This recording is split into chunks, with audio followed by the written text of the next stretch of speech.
I just wanted to go over like a quick review of this monitor I have.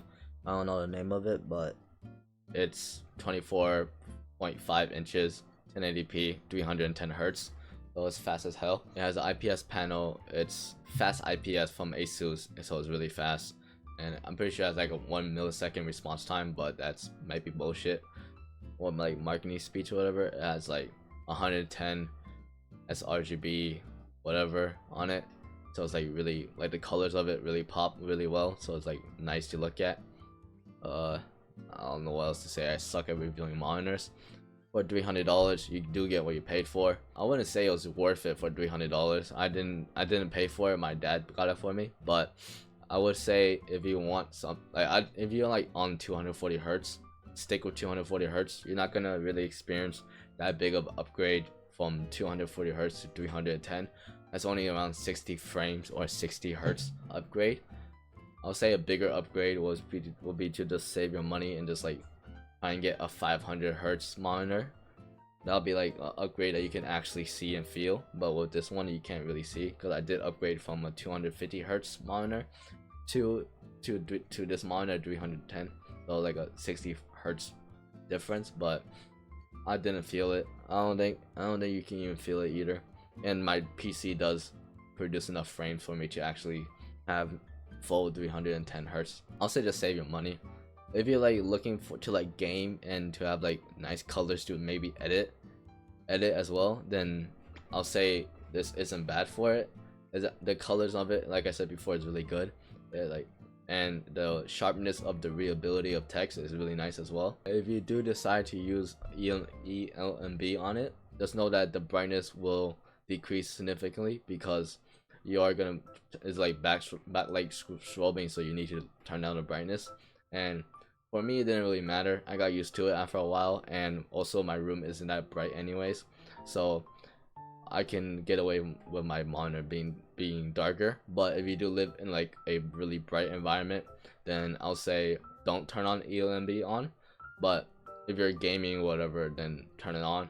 For 1080p, this is a great pick if you want something that is 300 hertz. The HDR performance on it is lackluster. I'm not gonna show you it because I'm too lazy to do it, but just like take my word for it or whatever. It's not that good, because it's HDR 400, and for what I read from like online, from my Reddit and stuff, they say that HDR 400 is not really real HDR, because this monitor doesn't get bright enough to actually produce HDR content, and also it doesn't have like dynamic backlights or whatever. So from what I understand about HDR monitors, like the real HDR monitors that like actually do HDR, is that those monitors have like backlights that you can turn on and off in certain areas to actually like produce the best colors. This one doesn't have it because it's not enough not the higher HDR standards.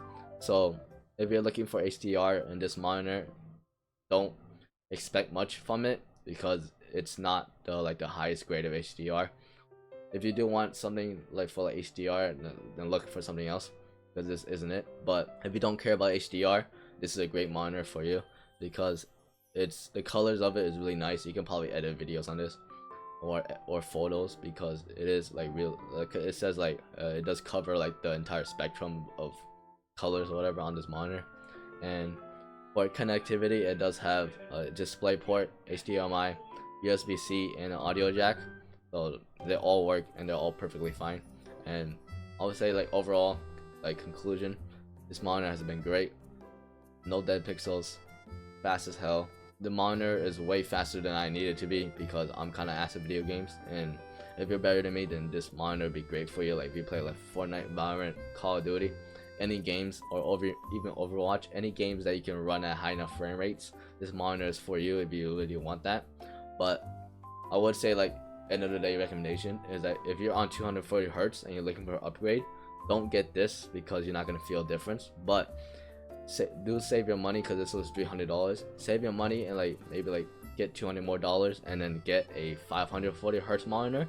That way you can actually feel the upgrade from 240 to 540 hertz. That's about it. See, one of the features it has, which is this app called Display Widget Center. You get this from ASUS's website of the monitor, or you can just search it up and just download it. You can control your monitor settings from just clicking and doing shit. So instead of reaching behind and stuff and like fumbling around and shit, you can just control everything here. This is my monitor. This is what it looks like. Currently I have it on Elmb, whatever it's called, on.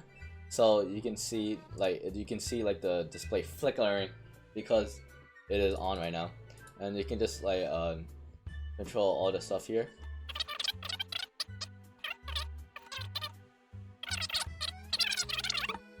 You see right now it's 300 hertz.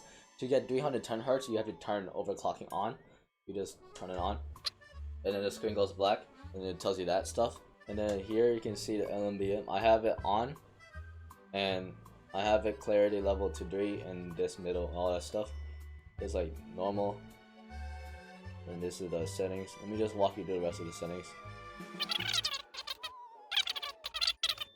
Yep, that's about it for the settings, and you can control all the stuff here. For this one, I just want to show you how like the brightness matters on the Elmb on and off. Yeah, Elmb is on right now, and let me check the brightness.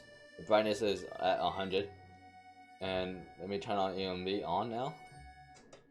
Okay, it's now on, and I'm not sure how well you can see the brightness difference, but it did get like around like 50% or around 40% or 30% less bright.